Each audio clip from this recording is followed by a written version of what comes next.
Would you please all stand as we are going to give respect the word of God to be preached by our beloved preacher, beloved Brother Mario Rayon. Praise the Lord, purihin ng Diyos. Everybody say, praise the Lord. God bless you, beloved preacher Neg Ignal. Purihin ng Diyos, manalangin tayo sa mahal na Panginoon. Mapagpalang naman Diyos na magkapangyarihan sa lahat, mahal na Panginoong Sus. Narito kami sa iyong sarapan ngayon. Napupuri, nagpapasalamat na sa buong pagkatahon, tinawag mo kami para maglingkod sa inyo po, mahal na Panginoon. Salamat sa iyong mala prosensya na aming pong naramdaman, nabatsyagan po namin, mahal na Panginoon. Pinupuri ka namin ng lahat, may kami habag, kapatawaran sa lahat na gawa. Saan magkami sa supungan, nagugulang nagkasala sa isip, salita at sa gawa. Mahalapit sa dalagin sa aming beloved pastor, mahal na Panginoon. Ikaw magdawit ang salita sa gana sa akin, wala akong magagawa. Wala ikaw sa buhay namin, mahal na Panginoon. Ikaw magbigay karunungan kalagaman sa aking mga labi, maging papapala sa aming lahat, kay lahat ng mga demonyong mga babagad lang. Dahil to believe in Jesus' name, cast out, Jesus' name, hallelujah, praise the Lord. Praise the Lord, purihin ng Diyos. Purihin ng mga Panginoon, magabi na mahal. Tayo po makabalik po sa ating kinaupuan, muli po.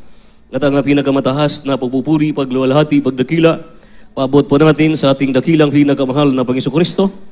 Tayo po magpaabot po ang doble o pagtahod o pagrespeto po to our dearly beloved Honorable Evangelist, Pastor Willie Sada Almeida, na in-time prophet, loving God, sa mga ginantuang turo sa pagpangaral to our beloved San Pastor Nilang Almeida, beloved mong Almeida family po, magabi na mahal, purihin ng Diyos po, magabi na mahal, marami pong salamat sa malapayon sa ating beloved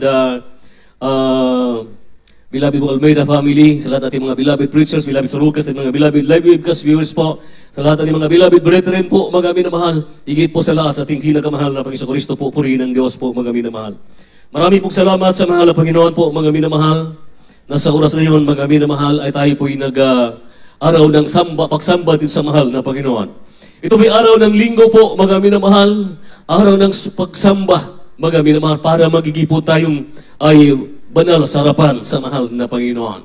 Wala may tatago sa atin, magabi lahat po tayo nagugulo nagkakasala sa mahal na Panginoon. Ano man po, magabi na mahal ating ginagawa, magabi na mahal ay gampanan at gawin po natin sa pangalan ng ating pinakamahal na Panginoon Kristo po, magabi na mahal.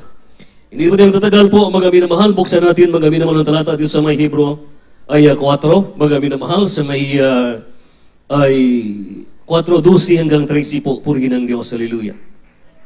Praise the Lord. Sa aklat ng Hebreo, Kabanata 4, ang talata ay 12 hanggang 13.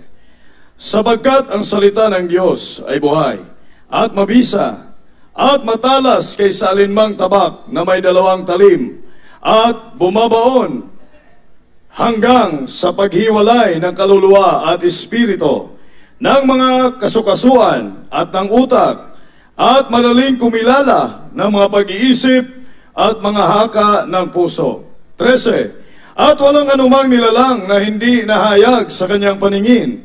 Ngunit ang lahat ng mga bagay ay hubad at hayag sa harapan ng mga mata niyaong ating pagsusulitan. Amen. Praise the Lord. Purihin ng Diyos, yung topic po natin po, magabi na mahal, be strong in the sight of the Lord. Magabi na mahal.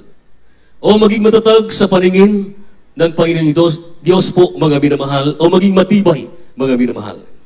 Kaya po marami pong salamat sa mahal na Panginoon, magabi na mahal. Kahit anong gawin nating isip po, magabi na mahal.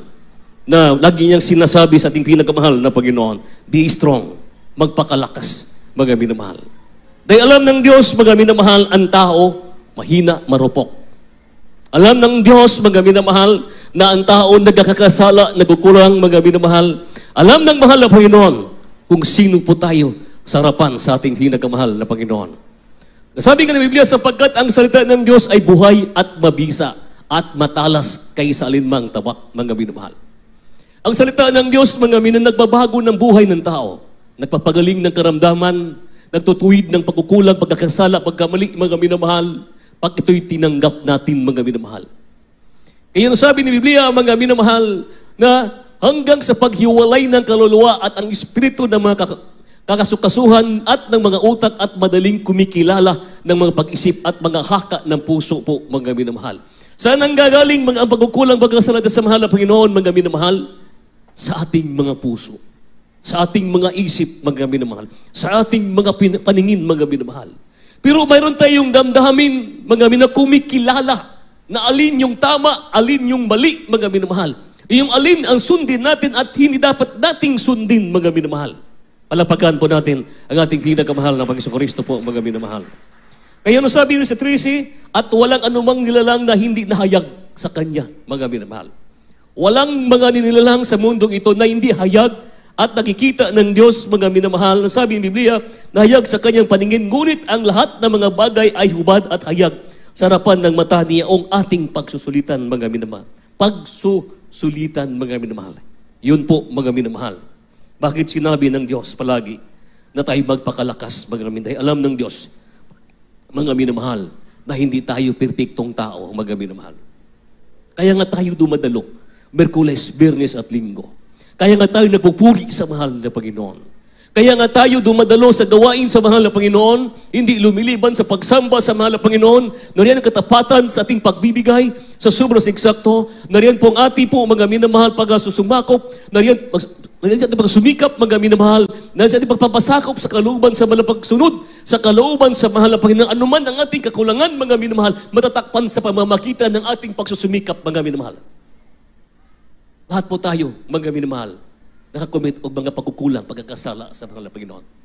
Sabi ni Biblia, at walang anumang nila na hindi nahayag, mga minamahal. Lahat hayag sa ating paningin, sa lahat hayag sa paningin ng ating dakilang pinakamahal na Panginoon, mga minamahal. Na sa bawat higpit natin, bawat galaw natin, mga minamahal, kahit ang buhok ng ating mga ulo, alam ng Diyos kung ilan, mga minamahal, lalo pa kaya ko yung ating mga gawa, mga minamahal. Nakikita ng Diyos ang mabuti.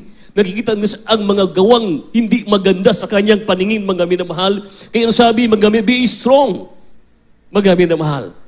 In the Lord, be strong in the sight of the Lord, mga minamahal. Na ibig sabihin po, tayo'y magpakatibay, tayo'y magpakatapang, mga minamahal.